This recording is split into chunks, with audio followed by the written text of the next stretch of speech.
Yang kedua, wa ghasyyathumur rahmah,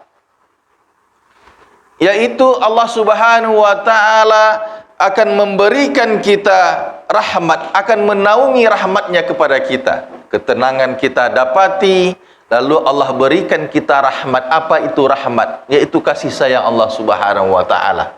Ketika rahmat Allah turunkan, niscaya bahwasanya doa-doa kita akan dikabulkan oleh Allah Subhanahu wa taala.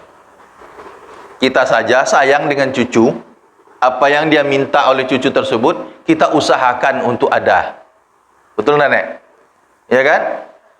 Apalagi Allah Subhanahu wa taala ketika sayang kepada hambanya, niscaya apapun yang kita pinta, Allah Subhanahu wa taala akan kabulkan. Yang ketiga apa?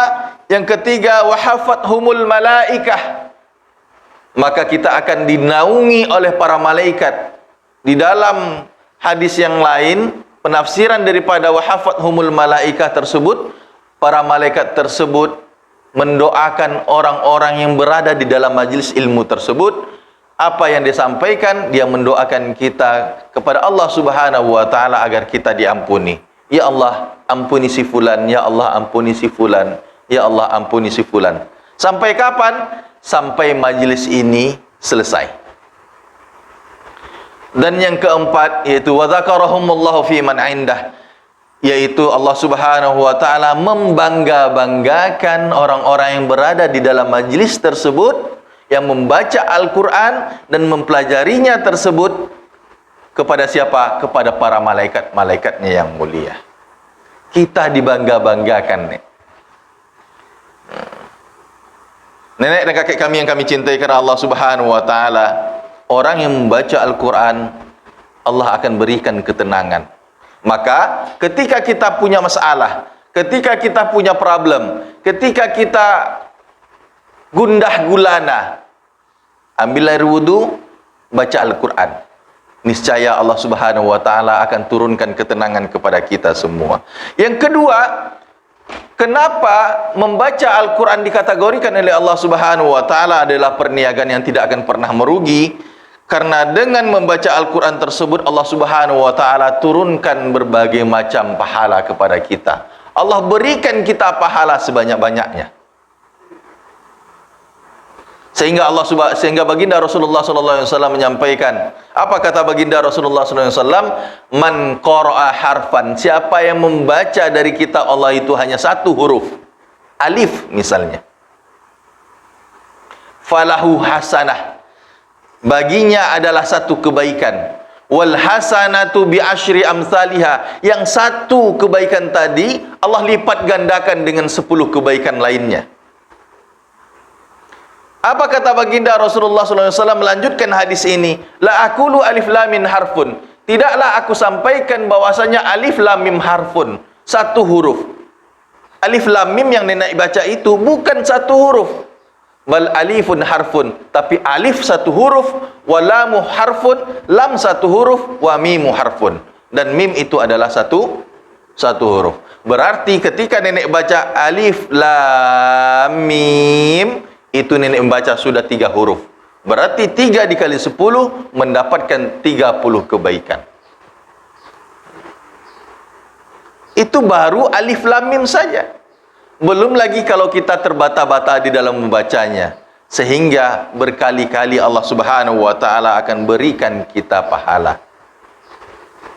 Nenek dan kakek kami yang kami cintai karena Allah Subhanahu wa taala. Yang ketiga, fadilah daripada orang-orang yang membaca Al-Quran, sehingga dikatakan bahwasanya ini adalah perniagaan yang tidak akan pernah merugi. Ketika orang membaca Al-Quran, Allah berikan dia syafaat. Rasulullah SAW sampaikan di dalam hadisnya, Iqra'ul Quran fa innahu ya'ti yaumal qiyamah syafi'an li ashabihi. Bacalah olehmu Al-Quran, karena sesungguhnya Al-Quran itu akan datang di yaumil akhirah, pada hari kiamat, menjadi syafaat bagi orang-orang yang membacanya. Ashabihi juga bermakna yang membacanya, yang mentadaburinya, yang menghafalkannya, yang mengajarkannya, dan yang mengamalkannya. Bahkan di dalam hadis yang lain juga disampaikan, ahlul Quran, ahlullah wa khassatuhu.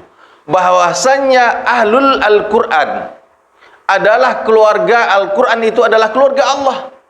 Dan yang dikhususkan oleh Allah Subhanahu wa ta'ala. Kita punya anak 3. Salah satu daripada yang 3 ini sangat kita sayangi. Barangkali karena prestasinya, barangkali karena akhlaknya, barangkali karena senangnya dia dekat dengan kita, atau barangkali karena dia adalah si bungsu yang tidak akan punya adik lagi.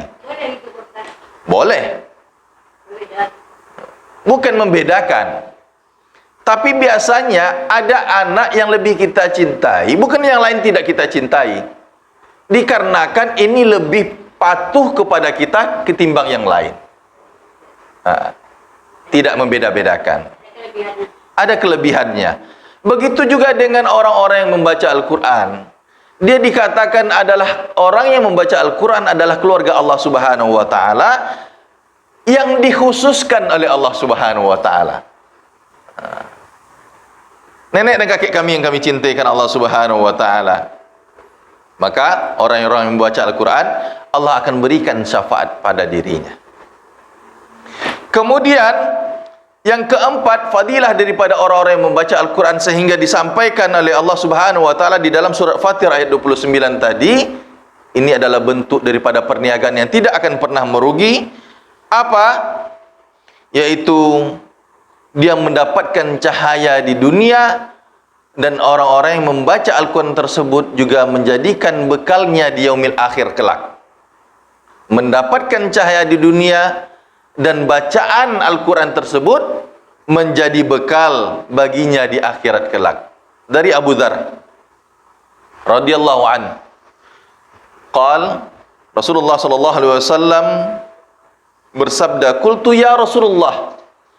Abu Dzar mengatakan kepada baginda Rasulullah, ya Rasulullah sallallahu alaihi wasallam, ausini, wahai baginda Rasulullah sallallahu alaihi wasallam, berikan wasiat kepadaku. Qala, lalu Rasulullah sallallahu alaihi wasallam bersabda, alaika bitaqwallah, hendaklah engkau bertakwa kepada Allah, fa innahu ra'sul amri kulli, sesungguhnya dia adalah kepala. Ra'sun itu kepala, pokok daripada segala urusan semuanya. Lalu disampaikan oleh Abu Dzar kembali, ya Rasulullah zidni, tambah ya Rasulullah wasiatnya. Tadi disuruh bertakwa, karena sesungguhnya takwa tersebut adalah pokok dari segala urusan. Tapi Abu Dzar belum merasa cukup. Ya Rasul, tambah nasihatmu ya Rasul, tambah nasihatmu. Lalu disampaikan oleh baginda Rasulullah SAW, alaika bitilawatil Quran, hendaklah engkau membaca Al-Quran. Sesungguhnya Al-Quran tersebut, fa innahu nurun laka fil ardi, sesungguhnya bacaan Al-Quran tersebut menjadi cahaya bagimu di dunia. Kemudian apa lagi?